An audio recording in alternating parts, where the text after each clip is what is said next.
Hello, ladies and gents. This episode of the podcast is sponsored by italki. Sponsored by italki, that means that basically I give them a little bit of promotion at the beginning of the episode and they give me a little bit of money in return. That's how it works. This is how I pay for the podcast. Well, one of the ways that I make this podcast happen. If it wasn't for my sponsors, this podcast might not even be happening. I might just be doing something else. I would be in a classroom teaching instead of sitting here talking to you on my podcast. So, that's good, isn't it? Yes. And also, I have italki as a sponsor because I actually think their service is very good. I've used them for French lessons in the past. You could use them for English lessons. Basically, with italki, you can find a one-to-one teacher and have English lessons through Skype, just any way you want, because it's on the internet. I mean, it's better if you do it at home, probably, in a comfortable place where there's not lots of noise, and you just go onto italki, find a teacher that suits you, and they've got loads of teachers to choose from. There's lots of information about them, including particular skills that they might have, like if they specialize in doing exam preparation or business English or just general English or just conversations or grammar or pronunciation. Whatever it is that you want to work on, you're bound to find a teacher that will help you to do it. There are teachers from the UK, from the USA, from Australia, from Ireland, from pretty much anywhere. Certainly a lot of British English teachers there. You can see star ratings and reviews from other learners that have used them.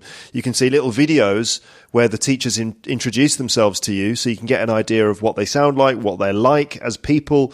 You can have trial lessons with them, which are cheaper. So you could just this person looks interesting. I'll have a trial lesson, which is usually about half an hour, and it's normally cheaper than normal lessons. So you can kind of shop around, find the teacher that's right for you, and then when you're ready, buy some lesson time or talking time. And when you do that, italki will then send you a voucher for a free lesson, which you could use later, which is nice. And that's because you're a listener to this podcast. To get the offer, go to teacherluke.co.uk/talk or just click an italki logo on my website. All right. So it's good for you because it's a good service that could really help you improve your fluency. And it's good for me too, because when you do that, you're supporting the podcast. Yes. All right then. So that's the promo done. Let's now get started with this new episode. And here is the jingle.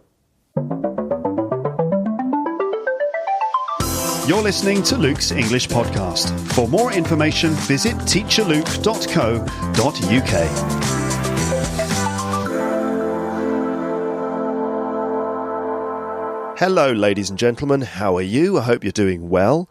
Here is a new episode. And in this one, I've got a guest. I'm talking to Jennifer from the English Across the Pond podcast. You're going to hear a mix of both British and American English, and you can learn some slang from both sides of the Atlantic. Also, you can find out about Jen, her podcast, and the other language learning services that she offers to you with her co-host Dan on their podcast, and also through their website. There'll be some more info on that in a moment. But first, let me give you a little bit of news here before we get started properly. A little bit of news then. So if you're a subscriber to my email list, then you will have received an email from me recently, I think last week, with a link to a post that I published on my website. Did you get that email? Did you get that? If you did you click the link? If you got the email and you clicked the link, then you will have seen that post. Normally, emails from me, if you are in my email list, normally emails from me just contain a link to a new episode. But sometimes I send you other stuff, like posts on my website, which you might find interesting. So basically, in that recent post that I emailed to everyone, I said a couple of things. One of them was that February might be a bit quiet for the normal podcast. I mean, these free episodes, because obviously there's the free podcast and then there's the premium podcast, you see. So February might be a quiet month for the free podcast. This is the second episode I've uploaded in February, and this might be it for February, actually, on the free podcast. And that's because I'm focusing on LEP Premium this month in order to make up for the lack of premium episodes in January. So if you're a premium subscriber, you'll see that you've been getting new episodes regularly this month, and that's going to continue throughout the month. but the number of normal free episodes will be a bit lower. In March, I expect things will be back to normal again. Now, this means that all the free subscribers can just catch up on all the episodes I've uploaded since the start of the year, which is quite a lot. But if you want more, you could just wait a bit for some new ones to come along, or you could consider signing up for the growing library of premium stuff. Now, new premium episodes this month include ones covering vocab and grammar from my recent conversation with Zdenek Lucas. I picked out over 40 bits of target language for you to learn from that, and so there are about 4 parts to that episode. And then in the pipeline, I've got premium episodes focusing on language from the Paul Chowdhury episode and the recent episode with James. So tons of language for you to learn. And this is all stuff that you've actually heard on the podcast, but I'm doing all the work of explaining, clarifying and demonstrating that language, and also drilling it for pronunciation and all of that. All to help you not just hear it, but properly learn it. And I do all of the work so that you don't have to, basically. To subscribe to my premium content, go to teacherluke.co.uk/premium. The other thing I wrote about in that recent website post was that I was featured in an episode of the Rock and Roll English podcast. Now, do you remember Martin and Dan from episode 490?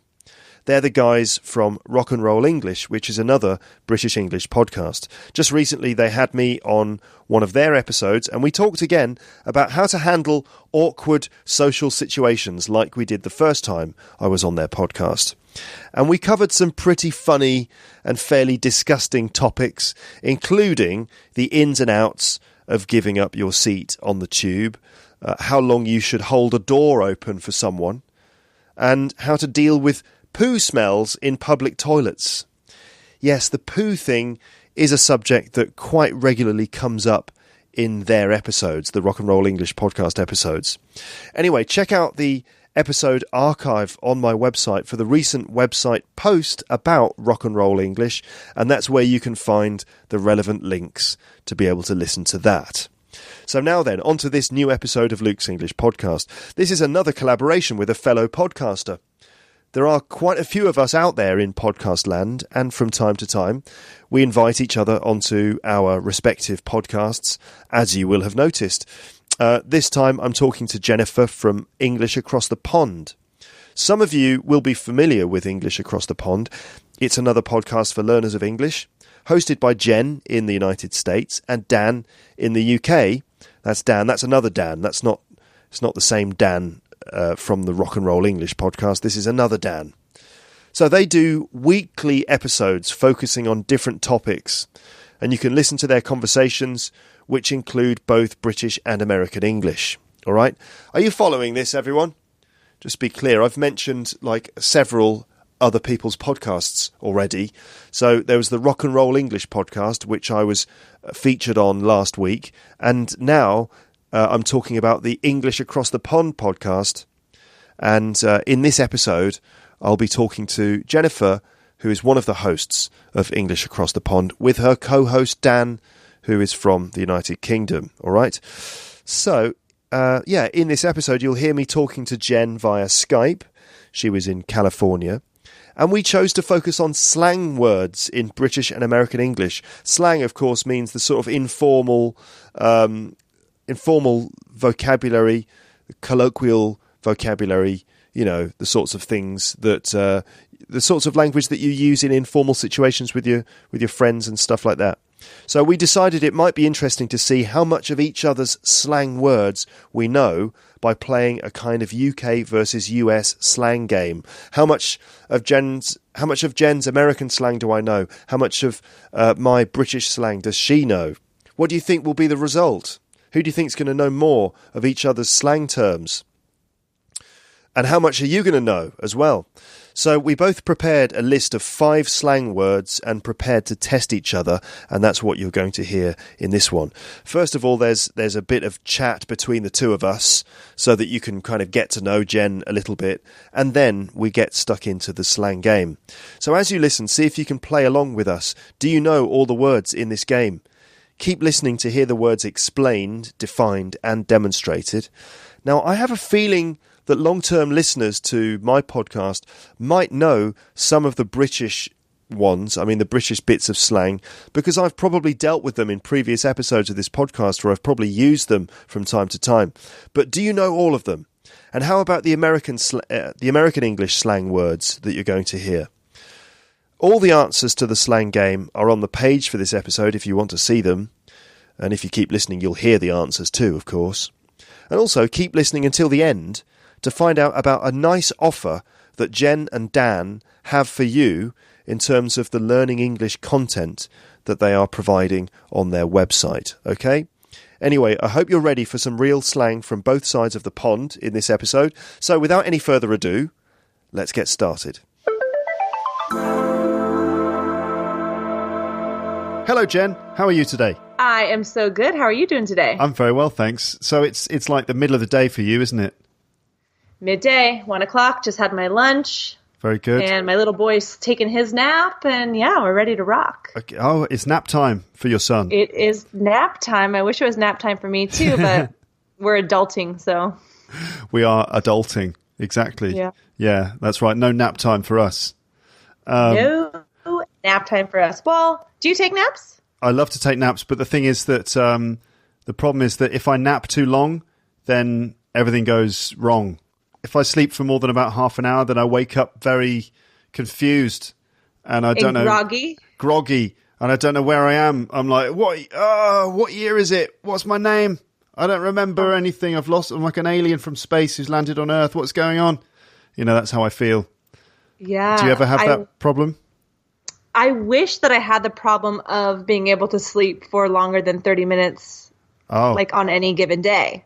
Yeah. I have a really hard time napping. I'm what's the best way to put it? An overthinker, maybe. Yes. So I lay down and then I think, oh my gosh, I could be doing that. I should be doing that. You know. All right, fine. I'll just get up. Right. So you need to get a bit of that Zen meditation going on in your life. Well, you know, surprisingly enough, I do, and I get pretty mindful. But I do the mindful thing. But yeah.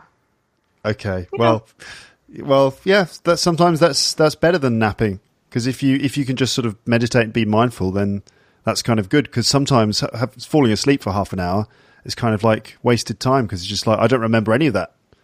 No idea why I didn't achieve anything during that time, except having a bit of sleep.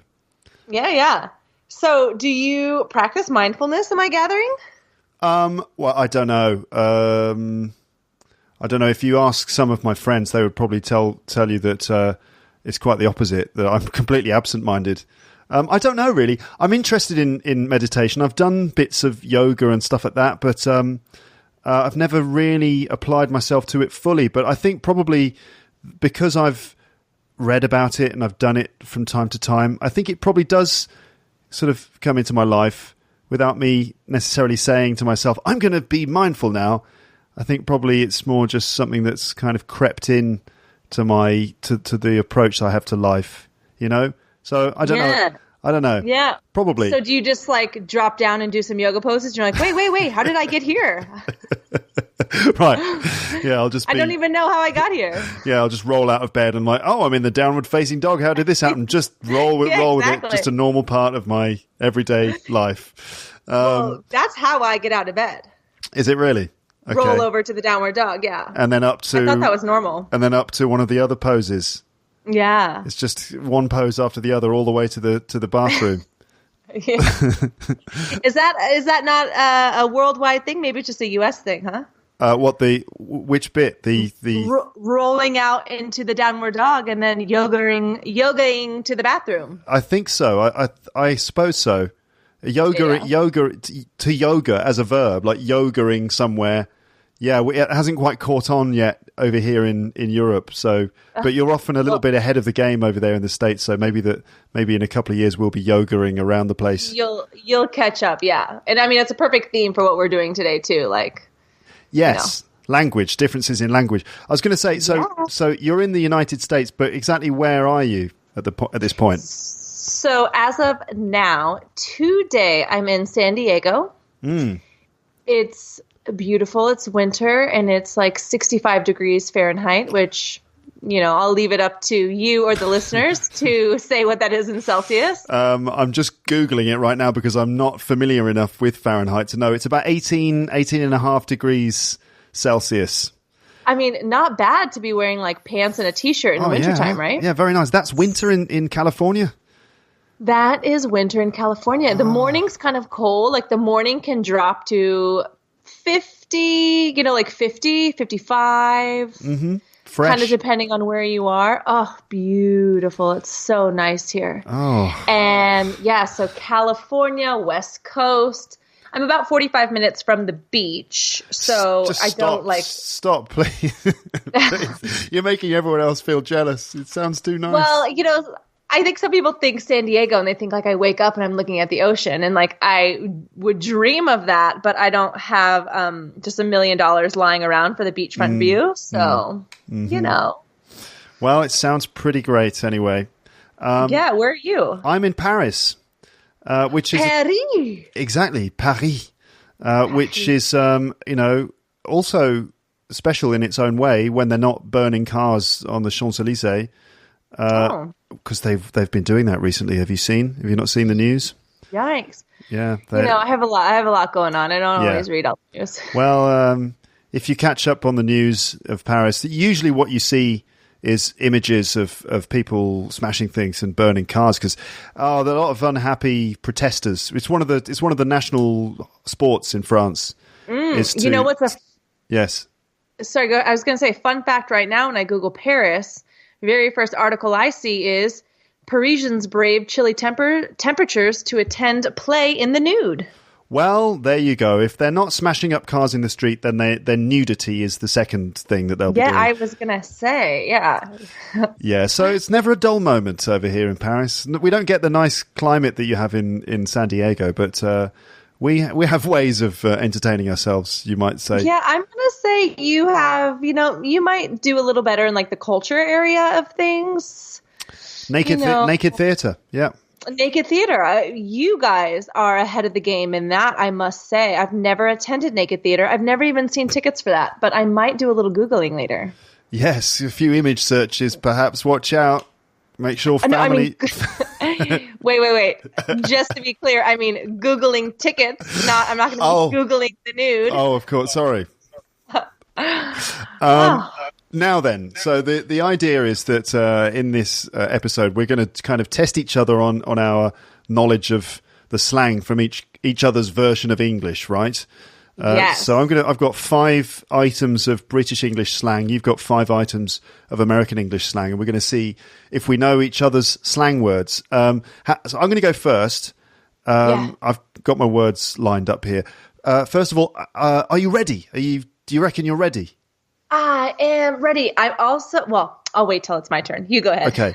And how do you feel? Do you feel confident? Do you feel like you know British slang? Has Dan, your podcaster on English Across the Pond, who is a fellow Brit, has he taught you much British slang? He does teach me things from time to time, but I will also say I'm a little nervous because he says things sometimes that I think... What? What on earth are you even talking about? So British English definitely has a lot more expressions that my little American ears are not familiar with. I think it's interesting. We'll maybe talk about that in a bit, and just the kind of exposure that Brits and Americans have to each other's version of the language and stuff like that. Okay, so let's get started. What I'm going to do, right, is I'll do it like this.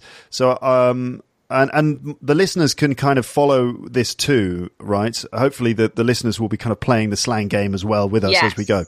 So I love that. Slang game. Sorry, I love that. Slang games. The slang game. Slanggames.com.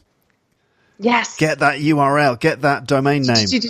I'm already purchased. That was quick. I know. Wow, you know your domain name purchasing abilities. That's very impressive.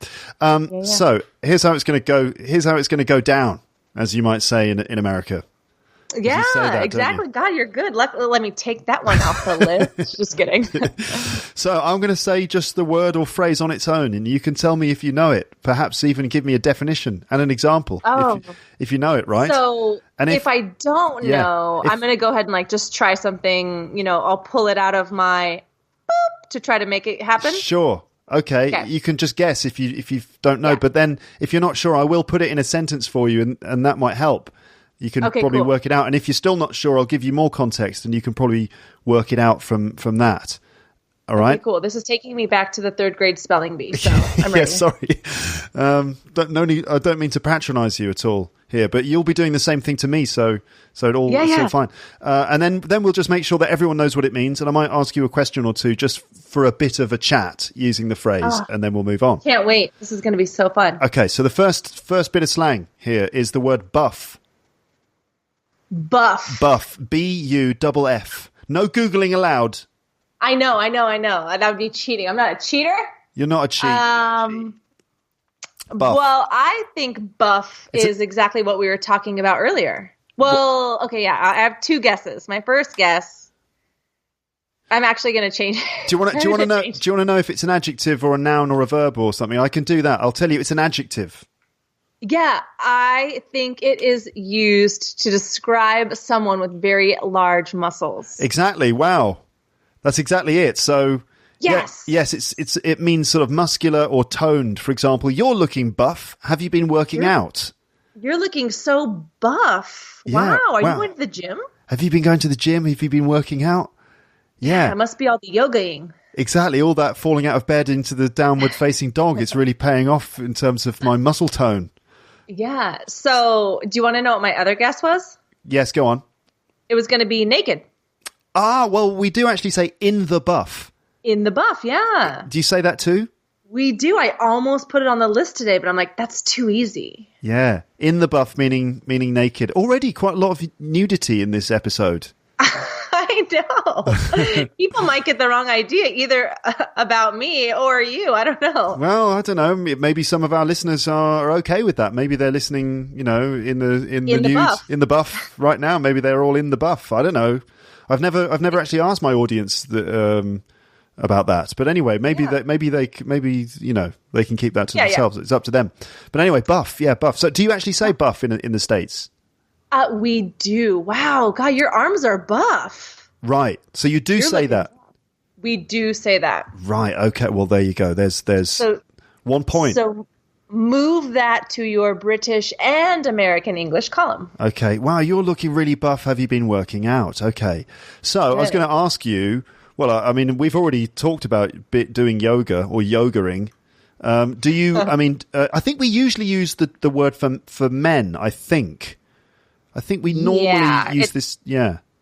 Definitely, I would say typically used for men. I think because not trying to like gender type here, but men typically are more muscular by nature than women unless a woman is working out like to get muscular. A lot of the times in American English anyways, we use toned. Right. Yeah. Or toned. Lean. Like, wow, your arms look so toned. You look so lean. Toned or lean. Okay. All right then. I was going to ask you, do you work out? Do you go to the gym? I started going to the gym recently again, but I typically use the cardio machines and I take classes at the gym. So I'm not really the one like lifting weights and pumping iron, as they say. Right. I am doing like the machines and stuff. Cardio, it's a lot healthier than muscle training, I think. Well, I have to say that in last month, I had to run to catch a flight. And between my terminals and I was out of breath, my heart literally hurt. Whoa. And I thought, this is not okay. Even though I do a lot of yoga, I'm pretty active. I realized the cardio wasn't happening enough. Right. Okay. All right then. Next one. Are you ready for this? Number 2. Yeah. Is the expression a butcher's. Okay. And that's, so 2 words, all right. And then butchers, like butcher, apostrophe S, a butcher's. Oh, wow. So it's a noun, obviously. You got me. I can give you more. I could give you more context. So you might say, let me have a butcher's at that, or give me a butcher's at that thing. For example, giz a butcher's at that new phone of yours. Oh, Oh, this is so new. I love this. I have no idea. I would guess, like, let me have a look. Exactly right. Oh, yes. Maybe the context helped you a little bit there, but... 100% the context helped. Without it, I would be lost. Okay, well, there is a butcher's. Now, normally a butcher, I mean, do you, I suppose you have butchers in the States, right? I mean, it's used the same word. Yeah, a butcher, but I'm vegan, so... Oh dear, I'm sorry. I'm pushing you into potentially difficult territory there. Well, anyway, sorry for bringing up the subject, but obviously a butcher is it's a shop where they sell meat, ladies and gentlemen, listeners. Yes, it is. So that's a butcher's. I was going to say, I didn't even know. My mind was like, oh my gosh, is it... I mean, woo! You you just a little scare there, huh? Well, sorry. Okay, well, a butcher's, it's actually Cockney rhyming slang. Ooh. Do you know about Cockney rhyming slang? Not enough to explain or even tell you what I know, but I've heard of it. It's pretty amazing. It's pretty amazing, actually. So, Cockneys who are basically from the East End of London, they developed their own set of slang words, which made their way into British English slang in general, especially if you're from the South. And so it's based on things that rhyme. So a butcher's is actually a butcher's hook. Okay. Okay. A butcher's hook. A hook, obviously, like a metal thing. If you, sorry for vegans, all vegans. I'm sorry. You'd use a hook if you go fishing, or if you've got I don't know. You'd use a hook. You'd use a hook to hang a picture on a wall. You'd have a hook as well. Right? Yes. A picture that's made out of like just wood and leaves. I don't know, stuff that's not animals. Whatever. Yes, of course. Yeah. So anyway, so a butcher's hook. And it rhymes with a look. So a butcher's hook is a look. But Cockneys don't say the whole thing. They just say the first part. So it's gives a butcher's, and it means give us a butcher's hook, which means give me a look. So I'm so curious though, because it comes from rhyming, and so the main idea here is to have a look. So look. Yeah. Trying to find a rhyming word. Obviously, the rhyming word is hook. Why wouldn't it be like... Gives a hook. The reading book. So give me the book. Well, because Cockneys are more interested in butchers and, that's the sort of thing that would be in a Cockney's daily life. Like, just go down to butchers, that sort of thing. It's all based around market trading, that sort of... Imagine a market in the street where people are selling... vegetables and meat and all this stuff. So that's the language of that kind of environment. And there are others, for example, apples and pears. Do you know what apples and pears means? Pears. So it's like, just get yourself up the apples and pears. It's bedtime. Apples and pears. I'm trying to think of everything that rhymes with pears, and all I can think about is hairs. Stairs. Apples and pears, stairs. Yeah. And also you got dog and bone, which is phone. Frog and toad is road. It's crazy. It's that really, is nuts. It's like an entirely new language. Yeah. It's ridiculous, and it's quite funny in a way. Do you know this from speaking it and hearing it and using it, or just from like from contact? It's from. It's actually just a lot of these bits of rhyming slang have just come into general usage now. So a lot of people know a lot of these things. Generally, so if next time you speak to Dan, just say to him, giz a butcher's. Tell him that. Giz a butcher's. Exactly. Giz us, and it's us meaning me. I don't know. Us. Giz us a butcher's. Giz a butcher's, mate. Giz a butcher's, mate. Mate. Yeah. Oh, this is so good. I'm going to start using that here. So mark my words, that is going to be showing up on English blogs across the internet. New American slang. I certainly hope so. Okay, third item. Number three is the word chuffed. Chuffed. Oh. You know this one, right? This one. I feel like Dan's used this one a couple times. Isn't it kind of like upset? Oh, no, not at all. Quite the opposite. Oh. Happy. It means happy. I'm so chuffed about it. I'm so happy. Yes, exactly. Yeah. So it's an adjective. It means that you're pleased, or you're pleased with yourself. You're happy. So, for example, I'm absolutely chuffed to bits. Yes, chuffed to bits. Now that's ringing a bell. So you're not just chuffed, but you're chuffed, so chuffed that you're actually in bits. I'm chuffed to bits. I'm chuffed to bits. Giz a butcher, mate. Butchers. Oh. All right, I'll get it one day. Butchers. Absolutely chuffed. So we'd say I'm really chuffed, or I'm chuffed to bits, for example. I mean, one example would be, like, I'm really chuffed to bits to have won the prize, or my daughter, I've got a 1-year-old daughter, and whenever she does something for herself, something new, she gets this really chuffed look on her face. She's so chuffed if she does something right, So to ask a question, would you say, like, what gets you chuffed, or what makes you chuffed, or what chuffs you? No, it wouldn't be what chuffs you. It tends to just be I'm chuffed, or I'm feeling chuffed, not what makes you, because we're not like trying to go out in our lives trying to make ourselves chuffed. Getting chuffed is just a consequence of something else. It's not an objective. It's just a thing that happens. It's just something that happens. That's a really good explanation. It's not an objective. It just happens. Yeah. So you just end up feeling chuffed. Oh, I'm really chuffed with this new phone, for example. When's the last time you felt really chuffed? Well, just now, generally in this conversation, because I'm chuffed because I got 1 point there, or you didn't, in a sense, in this slang battle, or whatever it is we're calling it. Slang game. Slang game. That's it. Yeah. When else did I feel chuffed?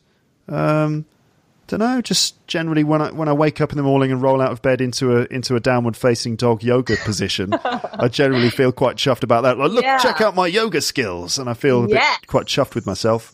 That's so funny. Right, next one. Yeah. This is the word gutted. Oh, I'm so gutted, mate. Absolutely gutted. I am so gutted. I'm so bummed out. Mm-hmm. Yeah, that's right. I am just sad. I'm like, what a shame, bummer. Yeah, exactly. Gutted. Oh, gutted, mate. And it means, so you got it. You've got it. You've defined it with other American slang words like bummer. Exactly. I'm bummed out. Bummed out. That bums me out. I almost put that on the list too. That's very American. So it means very, very disappointed. Disappointed. It's the opposite of chuffed. Yes. Oh, I love your opposites there. Good. Getting the opposites involved there just to keep things clear. So I've got one question for you then at this point. So how would you feel if these things happened? And I've got two things for you to think about. So how would you feel? Would you feel chuffed, or would you feel gutted? Oh, good one. Okay. So here's the first one. Imagine this. Dan, your co-host, wins a podcasting award. All right? There you go. Dan wins a podcasting award. How do you feel? I'm chuffed. Yeah. Go Dan, because it's probably ours, unless he's doing something behind my back. Well, how about this? How about if I extend it a little bit? Dan, so you're chuffed if Dan wins a podcasting award. Of course you are. You're happy for him. Yes. But what about if Dan wins a podcasting award and you don't? Well, I'm still chuffed for my buddy, my pal. But I guess I'd be a little bit gutted because I'd say, well, what about the American? Everyone always forgets about the Americans, huh? Yeah, well, I don't know about that. I don't think we're all like forgetting about Americans. I don't think it's possible. We can't forget about you guys. Oh yeah. But okay, that's a different episode. Fair enough. Absolutely. How about this one? Another potential conundrum. It's not really a conundrum, but anyway. The next one is this: Tom Cruise, the famous movie star, crashes his car into your house, causing lots of damage. Oh, I would be so gutted for my house, but chuffed to meet Tom Cruise. Yeah, and he'd probably be quite cool with you, right? He'd be like, oh, Jen, I'm really sorry I crashed into your house. And he'd probably like say, hey, I'm going to pay for it. And, let's just sit down and have a cup of coffee. Maybe you want to be in the next Mission Impossible film. Something like that, I imagine. And I'd be like, oh, Tom, I'd be chuffed to be in that. But, I got some other things on my plate right now. Yeah, you'd turn him down. I'd turn him down. I'm not a woman for the camera. He'd be gutted, I'm sure. Yeah, he'd be gutted because I think I'd be a really good supporting actress. You'd be one of those women who's got kung fu abilities in Mission Impossible films, because there's always at least one high kicking butt-kicking lady in that film franchise. Right, next this is the fifth and final one from the British English list, and this is the word knackered. Knackered, and it's spelled Knackered. So it's got a silent K. Knackered, and it's an adjective. I know that one. Yeah. You are probably knackered because you have a 1-year-old. Yeah, I'm quite knackered all the time. I am knackered because my son woke up 3 times last night. I'm so tired. Yes, exactly. You've got it. It means very tired or exhausted. Absolutely knackered. Yeah. Yes. So I was going to say, how are you feeling today? Are you feeling knackered or are you feeling full of energy? I am feeling full of energy. That's good. Because my son is sleeping through the night these days. Okay. How old is he now, if you don't mind my asking? Yeah, you could totally ask. He is 2 and 4 months. Okay, all right. So now he's sleeping through the night, and can I ask when that started? I'm asking just so I know when the sleeping is going to go back to normal. About 1. Okay, all right, good. So we're just entering the kind of the kind of more stable period then now, I hope. Although actually I say that, but our daughter does sleep okay. So she wakes up in the night and stuff and all that. So I'm slightly knackered, but not as knackered as I could be if she didn't sleep as well as she does. In the beginning, a lot more knackered, I'm sure. Okay. Yes. Yeah. Definitely. Don't worry. Sleep is on the horizon. It's so close. Good. I'm glad to hear it. Okay. Well, I think you did pretty well there. I think you got buff correct. You didn't get a butcher's, Giza Butcher's at that. Chuffed, I think you actually got it wrong first time, but then you corrected yourself. So I'm going to give you half a point for that one. So that's 1.5, and then you got gutted and knackered right. So that's 3.5 out of 5. Ooh, nice. You got there, which is 70%, and that's a good pass, I think. Right? Yay! Yeah, I won. So now it's my turn. Whew. Okay, I'm ready. I'm pumped up. You're pumped. All right. So US slang, and I actually tried to get California specific slang and idioms. Ooh. So it's all going to be about surfing and it's going to be gnarly. Yeah, exactly. Whoa, gnarly, dude. It's gonna be like surfing slang, dude. Yeah. Awesome. Okay. All right, are you ready? Yes. A grip of something. Sorry? And I'm saying it naturally too, so I'm not, it's like a grip of something. A grip of something. Sorry, break it down again for me. A grip of something. A grip of something. Okay, is it like to get a grip of something, to have a grip of something? No. It is just a grip. A grip of something. Okay. I was confident at the beginning of this. I was thinking, I've watched films. I know all American words, but I don't know this. I mean, obviously I know the words on their own, but okay, can you put it in a context for me? You must have a grip of toys around your house. Right. Now I know. In London, it would be like, you must have bear toys in your house, blood. Which would be, that's London, that's modern London slang. Bear meaning a lot of. Oh, yeah. Bear. That's a new one for me, too. Yeah, bear, B-A-R-E, and it's really just London. It's like a really specific London thing. And where's Cockney? Cockney's come from? Around London, right? East London. Okay, yeah. And Cockney's a bit sort of old-fashioned, in a sense. Mm-hmm. And it's sort of working class people in a certain part of East London, but the Cockney was such a kind of well-known dialect of English, and the slang was so sort of unique that it kind of became very well-known. But these days, certainly young people in, let's say, South London, places like Brixton, are influenced by other things, like they're influenced by a lot of Jamaican slang, because we've got lots of Jamaican communities in London. And other things like that. So it's kind of really interesting, like the sort of the slang that's quite common there these days. So if you're walking through London, you might overhear young people saying things like that. You know, like, I know bare man's in it, which means I know lots of people, don't I? Bare man's, meaning a lot of people. Like, so you know, cool. like a grip of something. A grip of something. I didn't know that one. I didn't get a point there. No, that's okay though. Can you just give me maybe another example of that? I mean, who might say that?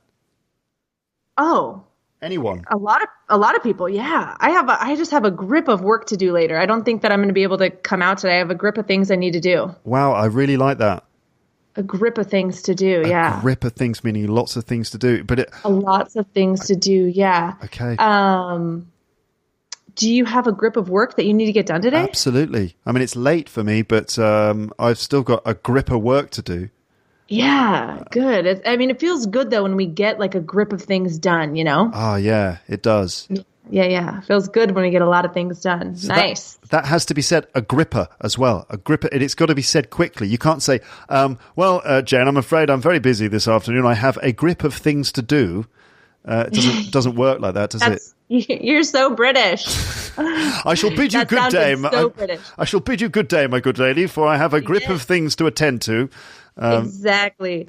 Well, in American pronunciation, we really reduce the word of to sound more like a grip of stuff to do. Right. Grippa. A grip of stuff to do. Yeah. Okay. All right. Well, 1 down, 4 to go. Let's see if I can get the others. 4 to go. The next one is to rock something. Okay. To rock something. Like to rock. So a verb. It's an infinitive. It's a verb. To rock something. Like you really rocked that thing. Yes. You really rocked that presentation yesterday. You could say that. But I mean, that would be some kind of annoying boss who's trying to be cool. It's like, Jen, I just wanted to say, I think you absolutely rocked that presentation yesterday afternoon. And I think, you know, the sales team wanted to just big up that presentation that you did yesterday. We all thought that you absolutely rocked it. You smashed it. That would be an annoying English boss who's trying to speak in cool slang at work in an annoying way. So to rock something, I think, is to do something really well or to do it with a certain style, kind of to do it really, really well in a cool way. Yeah. So that is good. And you did say to do it with style. So I should have made it a little different. So if I change it to say to rock clothing, to rock a type of clothing. Okay, that means to wear kind of cool clothes with style. Like I'm rocking some, I don't know what it would be. Like I'm rocking this fresh cardigan right now. God, you are rocking that cardigan. That's like very Mr. Rogers, and you are just rocking it. I'm really rocking some dope corduroy trousers this afternoon. Yeah, so you kind of threw in some British with trousers there. Oh yeah, so, pants. Pants, yeah. You're rocking those corduroy pants. Yeah, of course. You wouldn't say trousers. Damn. We don't say trousers. Do you know anyone who really rocks a cowboy hat? Ooh, do I know anyone who rocks I don't know anyone who rocks a cowboy hat. Mm-hmm. I know quite a few people who rock a cowboy hat. My brother is one of them. Wow. That's because, not just anyone can rock a cowboy hat, right? Oh, no. You got to have that cowboy style. You got to have a certain swagger about you. Do you have to actually live in a certain part of the country? Well, it'd be preferred. No. I shouldn't say preferred. It would be, I don't see too many people rocking a cowboy hat in San Francisco. Right. Or in downtown LA. Mm-hmm. Los Angeles, Yeah. I'm thinking of that song, Rhinestone Cowboy. What? I don't know what that song is. Glenn Campbell. It's like I like a rhinestone cowboy. You got your feet in LA, but your mind's in Tennessee. Oh, yes, that is exactly it. So if someone is rocking, I should say, a cowboy hat in LA, their heart is probably in Tennessee. Right. And I can imagine some sort of film, like a fish out of water movie about a cowboy from Tennessee who goes to Los Angeles and he's like all kind of like, well, good day to you, ma'am. And like all the, he's kind of like totally... Howdy, he'd say. Howdy, ma'am. Howdy, ma'am. And all the people are, kind of confused by it. Exactly. Like a kind of Beverly Hills Cop kind of thing, but with a cowboy. With a cowboy. Beverly Hills Cowboy. Exactly. That probably exists, but if not, you heard it here first. Well, there was the Beverly Hillbillies, right? Beverly Hillbillies. Yeah. Not the Beverly Hillbillies. Hillbillies. And the Beverly Hillbillies, they really rock those like dirty clothes. Right, okay, because they're hillbillies. Yeah, they're hillbillies. Okay, I got that one. 1 point. Nice. 1 point for you. Nice. Was that nice?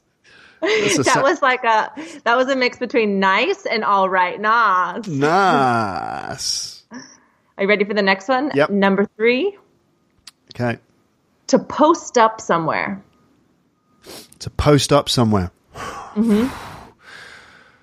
Now, I'm thinking either it means you arrive somewhere or it means you kind of just go somewhere and you just kind of stay there and hang out for a while. Like just post up on the street corner or something. Okay, so when you post up, are you arriving or are you hanging out? You arrive. Yeah. Oh, you should always go with your gut, Luke. Damn it. Trust your intuition. Shit. So I was wrong. So what does it mean then? It means to kind of wait around somewhere to kind of hang out.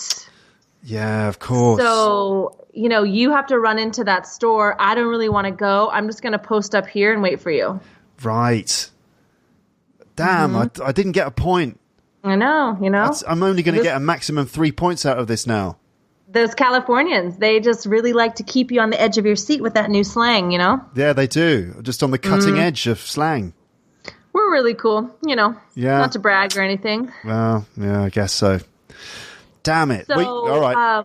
Next. Yeah, I really... another context. So I love to go to the beach and just kind of post up all day long, enjoying the sun. Yes, I see. Reading a book. See, we can't really do that here because there's just... it might start raining. So there's no chance you wouldn't... No, you just never stay in one place outside for too long. Like just, I've got to be getting back. That's our version of it. Well, sorry, can't hang around. I've got to, oh, it's freezing, isn't it? Oh, let's see you later. Can't post up here. Got to go home. If I were in Paris, I would post up right in that grassy area by the Eiffel Tower. Too cliche? A little bit. No, you should. I mean, you've visited. You've been, have you? There'd probably be a grip of people there. Oh, absolutely. And lots of people trying to sell you stuff. Lots of people hassling you and trying to sell you things. And I have to tell you, I'm going to smash some preconceptions here about Paris. A lot of rodent life as well in that area. I mean, literally rats. It's inundated with rats. I'm sorry, everyone. Probably a lot of people rocking selfie sticks too, right? Oh my God, yes. Yeah. It's selfie sticks, borderline central. Selfie stick central. Borderline, slightly criminal dudes selling you knocked off souvenir merchandise and rats and rats as well. They basically made a Hollywood Pixar animation about it, right? Ratatouille. That film is actually very close to being reality. It's very much an accurate depiction of French life when you think about it. Lots of restaurants and food and rats. You are just crushing some Parisian dreams. Yeah, but this is the real Paris that you don't necessarily see if you don't live here. I mean, I love the place. I love the rats. I I don't actually spend any time with them, but I don't love the rats. They're horrible. But I mean, yes, I'm smashing the preconceptions. But there are lots of other charms and great things about this city. Don't get me wrong. It's a fantastic place. Okay, right. So what's the next one? I'm excited for the next one. I will be, shocked if you get this one. Oh, okay. To flip a bitch. Flip a bitch. To flip a bitch. To flip a bitch. To flip a bitch. Okay. Now, I don't think it's literally meaning to take a bitch, either a female dog or a nasty lady, and flip her in the air. I don't think... And turn her around. Yeah. No. I don't think that's something that happens a lot, even in California, where your lifestyle can be unconventional. Anything goes here, but not that. But not that. So I would say to flip a bitch, I reckon it means to lose your temper, to get angry. You know what? That's really good, but nowhere close. Damn. Yeah. So, tell me what it means. Give me a context then, if you can. Hey, at the next light, flip a bitch. Ah, right. So it means turn left or turn right. No. No? Nope. Do a U-turn. To do a U-E, to flip a U-E, to flip a bitch. Turn round, to go do a 180 U-turn and go in the other direction. Why do you say to flip a bitch then? Yeah, so it's crazy. And I wanted to put this one on the list because I was in the car I used to live in Arizona, and I was in the car with some friends. And I said that. I was like, oh, just flip a bitch up here. And they were like, what? I mean, they were shocked. And I was equally shocked. Like, what do you mean you don't know what that means? Hello? Yeah. It's so common. So very, very typical of Southern California. Flip a bitch to make a U-turn. And you know what? I don't know really what like the meaning is, but there is like take a Louie, flip a Yui, because flip, you're kind of like flipping around. Right. I see. Yeah. And then I don't know where a bitch came from. And, I could have done my research before. It's all right. I mean, a lot of the time, these slang things just seem to come out of nowhere, and you can search for the origin of the expression and not really have a satisfactory answer. Yeah. I'm willing to just accept it, but I'm wondering, is it a very offensive thing to say? Because obviously the word bitch is a mild swear word. So is it rude? I would definitely say it's not something you say in front of grandma or your boss or in a professional meeting, because it does have bitch. Yes. So, and it's not offensive in itself, but just because it does contain bitch, which is a bad word, a curse word, it's definitely something you wouldn't say in like professional settings. Yeah, so it's not like you're being specifically mean to a person in particular or anyone in particular, but just because it's got that word in it, it makes it a bit rude. Okay. Yes. Okay. In English, I don't know, like just do a U-turn. Yeah. I don't know. I don't know what it would be. But to flip a bitch, hey, you're going the wrong way. Come up here. Just when you get to the light, just flip a bitch or flip a bitch up at that turn.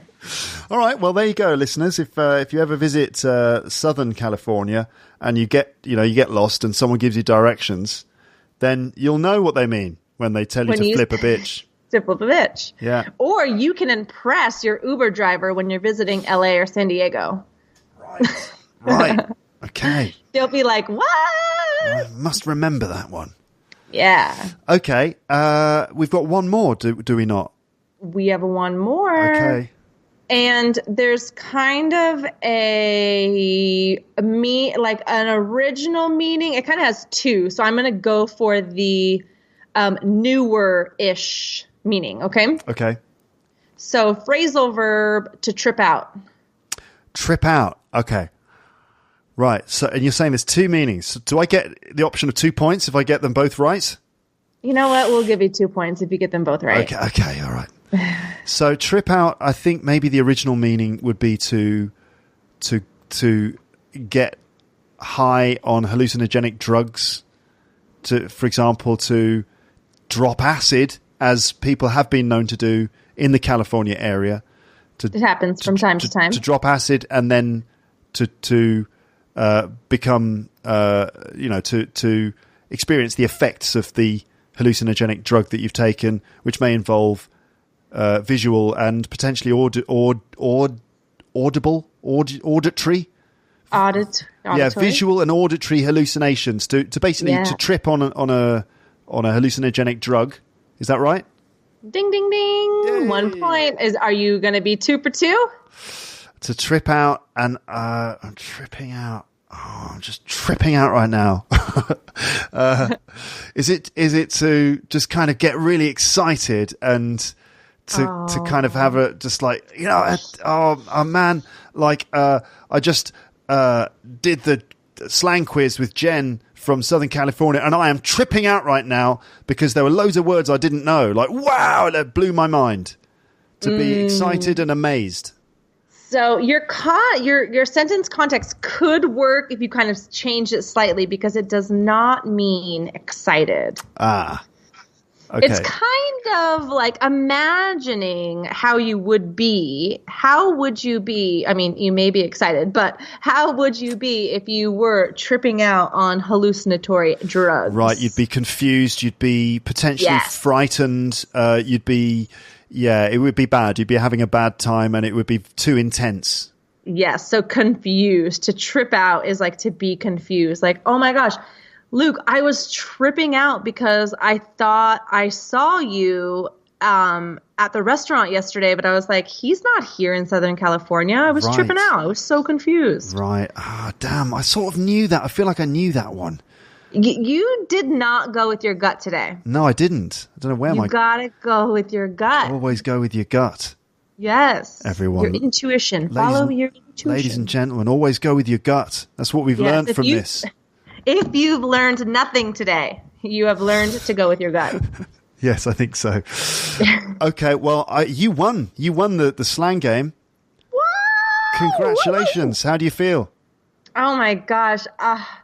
First of all, I'd like to thank my parents for introducing me to the English language. Mm-hmm. I would like to thank Dan, my English Across the Pond podcast partner, for always keeping me up to date with the most hip UK slang.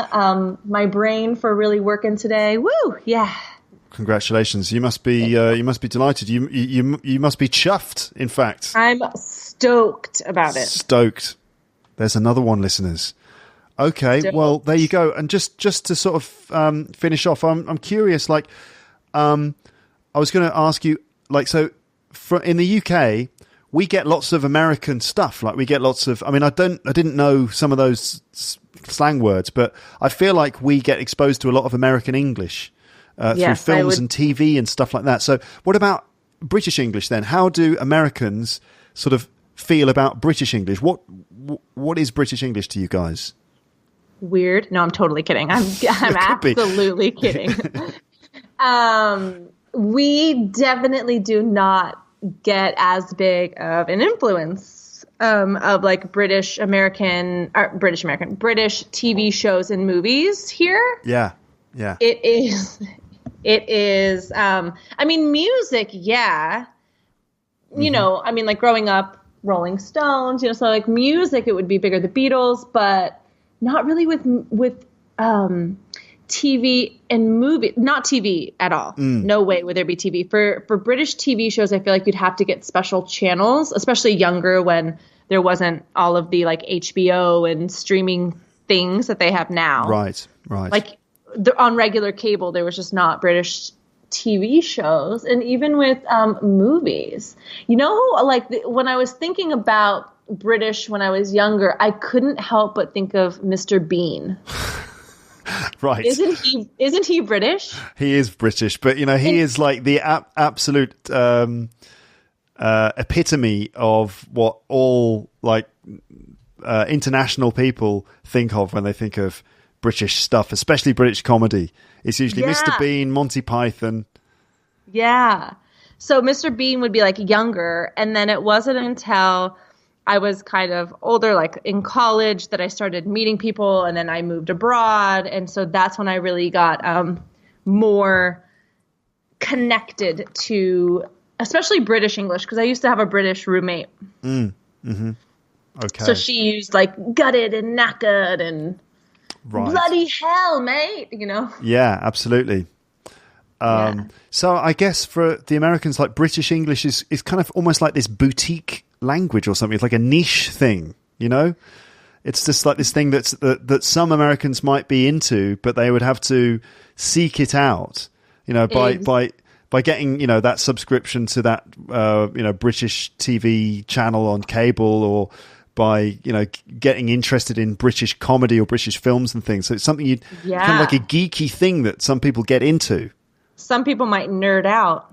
Right, they would nerd out on British comedy TV shows and stuff. Yeah. I would definitely say it's easier now, though. It's so much easier now with all of the streaming, and especially with comedy. There's so much British comedy. Comedians, I should say. Oh, yes, absolutely. A lot of them go to the States as well. And kind of try and make it over there. Like someone like Romesh Ranganathan has been spending a lot of time in LA recently, and maybe you don't know him, but he's kind of a big deal over here. I say over here, I mean over there in the UK. I'm in Paris, but what is his name? Romesh Ranganathan. So he's of Sri Lankan origin, and he's very funny. He's a very funny man. He's been on most of the talk shows and stuff over there, and he's been making a TV show about sort of attempting to make it as a comedian in America, which is quite funny because a lot of the Americans he comes up against don't really get his comedy, and they make lots of assumptions about him, and it's just quite funny. I'll have to check it out. My husband loves comedy and stand-up comedy, so okay. I'll have to ask if he's heard of him, and maybe we'll watch a special if he has it or something. Yeah, I think he's got a special on Netflix, Romesh Ranganathan. Yeah, he's very funny. Date night, thank you. There you go. You're welcome. Yeah. Okay, well, look, that was very fun. I'm absolutely gutted that I didn't win the game, but I'm chuffed. But I learned a lot of slang, and I hope my listeners did too. Yes, I hope that they all love it. Just tell my audience how they can find you, your podcast, the teaching stuff that you do online, so that they can find you. Yeah, so we kind of mentioned him, Dan, my co-host Dan. He's from the UK, and we have our podcast, English Across the Pond. So Dan and I created English Across the Pond because I am from the States. He's from the UK, American English for me, British English for him. And there's the expression across the pond when you talk about going across a body of water, the ocean. So we have the pond, the ocean between us. So our podcast really allows our listeners to learn about British and American culture, language differences, and naturally through conversations, because we have about 20 to 23-minute conversations about various themes and topics. We do little to no planning before, so it's super natural, and we just kind of ask each other questions, and we like to compare it as if we were just sitting in the cafe chatting about personality, or chatting about summertime, chatting about clothing, whatever the topic may be. And then at the end of every episode, we have a language focus, which goes into a little bit more detail about a grammar point that we may have touched on or talked about in the episode or used naturally. So our listeners are able to, listen to a natural conversation, learn a lot of vocabulary, idioms, and slang, and then get a little grammar language focus. Sounds great. And so where can people find the podcast? Yes, so EnglishAcrossThePond.com. And you can go to our website and you can have a little browse around there. We have, our episodes, and I don't think we have as many episodes as you. How many episodes have you done? I'm on about 570 something now. Ooh, yeah, we're a little behind.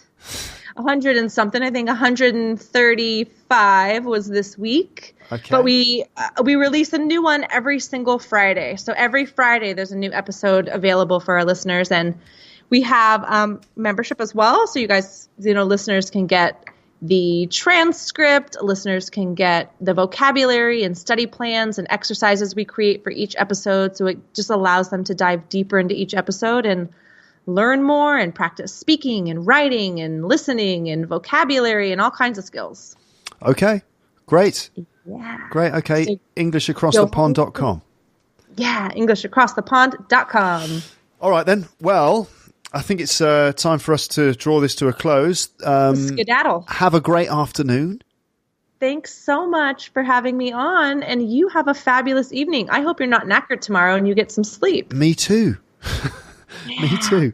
I think I'll be all right. I'm going to have a nice I'm going to go downstairs and be so English. I'm going to go and make myself a cup of tea, and I'm going to go and have a sit down and have a nice cup of tea. It'll be lovely. Nice. Are you going to post up in like the living room, or? I'm just going to post up in the living room, and I mean, it sounds so ridiculous when I say it in my English accent, but I'm just going to post up in the living room and just have a cup of tea. I'm sorry, it doesn't work in my English voice, like this kind of Californian slang, but I like it all the same. I hope that you can try to utilize it this week, and I'm going to use giz a butcher's mate.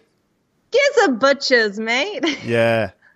Okay, it's a deal. It's impossible to say not trying to do the British accent, but yeah. Well, thanks so much. Part of the fun. You're welcome, and speak to you soon. Okay, have a nice day. Have a good one. Bye. Bye-bye. So there you have it, folks. That was Jen from English Across the Pond, the podcast. And now, if you liked what you heard there and you'd like to hear more, you could check out English Across the Pond. They have weekly podcast episodes, but also you could consider signing up for their gold membership package, which includes loads of cool stuff to help you learn English with Dan and Jen and Dan. Jen first, Dan first. I think it's Jen first and ladies first, right? Yeah, so lots of cool stuff in their gold membership package to help you learn English with Jen and Dan. So I'm just telling you about this because you might be interested in what they have to offer. So here is some info that might be of interest to you, plus a couple of freebies. Freebies, that means like free things. So you heard Jen mention this near the end of the conversation there. Basically, if you sign up with their membership package, every week they send you a learning plan which contains loads of exercises, activities, tests, vocabulary lists, grammar explanations, and also a speaking task and a writing task each week with real feedback from Dan and Jen. So each week their members get a study plan with all those things. And Jen and Dan have set up a little freebie for any Lepsters that choose to become members, right? And that's 2 free study plans if you sign up within the first week of this episode being published. All right? So if you're interested, just click the link on the page for this episode or go to teacherluke.co.uk/EATP. That's English Across the Pond, EATP or EATP, if you like. teacherluke.co.uk/EATP or EATP to, sign up for their membership package and get those 2 free study plans. All right. So I hope you're doing fine out there in podcast land. Don't forget to check the page for this episode on the website for all the slang that you heard there. And remember that Luke's English podcast, well, the free ones anyway, will be a bit quiet in February, but LEP Premium is quite busy this month, so you could consider signing up for that. You'll see that it's very reasonably priced because I'm a very reasonable man. So there you go, all right? Thanks again for listening to the podcast. Do get in touch to let us know, as ever, what you think of what's going on in Lapland. But in any case, for now, it's just time for me to say goodbye. Bye, bye, bye, bye, bye, bye, bye. Thanks for listening to Luke's English Podcast. For more information, visit teacherluke.co.uk.